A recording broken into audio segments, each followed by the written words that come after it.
উচ্চ মাধ্যমিকের চঞ্চলতায় মনোবিদদের বিশেষ পরামর্শ। বর্তমানে চলছে উচ্চ মাধ্যমিক পরীক্ষা, তবে এই সময়ে নিজেরা মানসিক চাপ না নেওয়ার পরামর্শ দিলেন চিকিৎসক।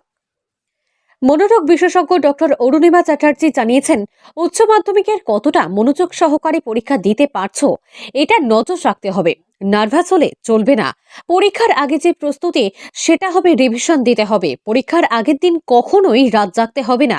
ফলে 5-7 ঘন্টা ন্যূনতম ঘুম দরকার।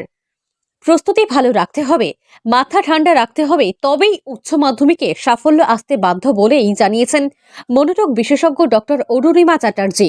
এক নম্বর হচ্ছে ভালো প্রিপারেশন। সারা বছর যারা ডেপথ নিয়ে পড়াশোনা করেছে তাদের অবশ্যই ভালো পরীক্ষা হবে। দ্বিতীয় নম্বর হচ্ছে যে অ্যাটেনশন কনসেন্ট্রেশন তুমি কতটা বজায় রাখতে পারছো, পরীক্ষার হলে কতটা আনডিভাইডেড অ্যাটেনশনে তুমি পরীক্ষা দিতে পারছো ডিস্ট্র্যাকশন না করে, সেটা খুব ইম্পর্টেন্ট। চিকিৎসকেরা এও জানিয়েছেন, পরীক্ষার সময়ে মানসিক চাপ কমানোর জন্য যোগাসন অভ্যাস করতে পারেন। বিশেষ করে শ্বাস প্রশ্বাসের ব্যায়াম অভ্যাস করা প্রয়োজন। এর সাহায্যে স্ট্রেস কমে। পড়াশোনা করার পাশাপাশি মাথাকে সঠিকভাবে বিশ্রাম দেওয়ার প্রয়োজন রয়েছে, তাই সঠিক সময়ে পর্যাপ্ত ঘুমের প্রয়োজন রয়েছে। পরীক্ষার আগে পড়াশোনা করার সময় মনোসংযোগ থাকা খুব দরকার। তাই যেসব জিনিসে মনোসংযোগ নষ্ট হয়, যেমন ফোন, পড়ার সময় নিজের থেকে দূরে রাখুন। যদি পড়াশোনার কাজে কারোর সাহায্যের প্রয়োজন হয় তাহলে অবশ্যই সাহায্য চেয়ে নিন। বিশেষ করে এই সময় মা বাবার থেকে সাহায্য পেতে পারেন। তুমি প্যানিক করছো না। অনেক ভালো স্টুডেন্ট সারা বছর প্রচুর পড়াশোনা করেছে, প্রচুর প্রিপারেশন, কিন্তু প্রবলেম হয়ে যায় যে পরীক্ষার হলে ঢুকে কোশ্চেন পেপার হাতে পাওয়ার পর এমন নার্ভাস ব্রেকডাউন হয়ে যায়, এমন প্যানিক অ্যাটাক হতে শুরু করে যে জানা জিনিসও তখন কিন্তু তার মনে পড়ে না। সবটাই যেন মনে হয় হোয়াইট আউট হয়ে গেছে, একদম সাদা ব্ল্যাঙ্ক পেপার জমা দিয়ে চলে আসে। সেটা যদিও সচরাচর হয় না, কিন্তু যাতে সেটা না হয় সেই জন্যে যেটা করতে হবে, পরীক্ষার আগে যে একদিন বা দুদিন বা পরীক্ষার আগের দিনের যে প্রিপারেশনটা, সেটা হবে শুধুমাত্র রিভিশন।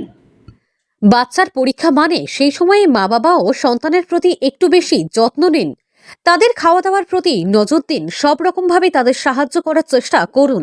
পরীক্ষার সময় বাচ্চারা এমনিতেই মানসিকভাবে চাপে থাকে, তাই তাদের বকাঝকা করবেন না।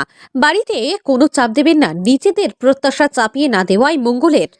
এছাড়াও পরীক্ষায় ভালো ফল করতে চাইলে শরীর স্বাস্থ্যের দিকে ভালোভাবে খেয়াল রাখতে হবে।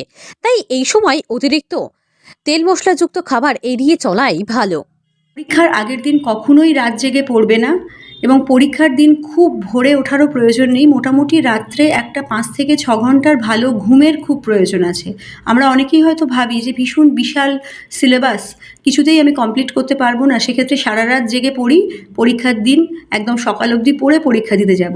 সেখানে যেটা হয় যে রাত্রির বেলা যে স্লিপ ডিপ্রাইভেশনটা হলো, রাত্রির বেলা ঘুম হলো না, ফলে পরীক্ষার দিন মাথা কাজ করে না, জানা জিনিসও কিন্তু ভুল হয়ে যায়। তাই প্রিপারেশন ভালো রাখতে হবে, অ্যাটেনশন কনসেন্ট্রেশন একদম র্যাপ্ট অ্যাটেনশন কনসেন্ট্রেশন রাখতে হবে, মাথা ঠান্ডা রাখতে হবে, প্যানিক অ্যাটাক হলে চলবে না। মুর্শিদাবাদ থেকে কৌশিক অধিকারীর রিপোর্ট, লোকাল 18 বাংলা।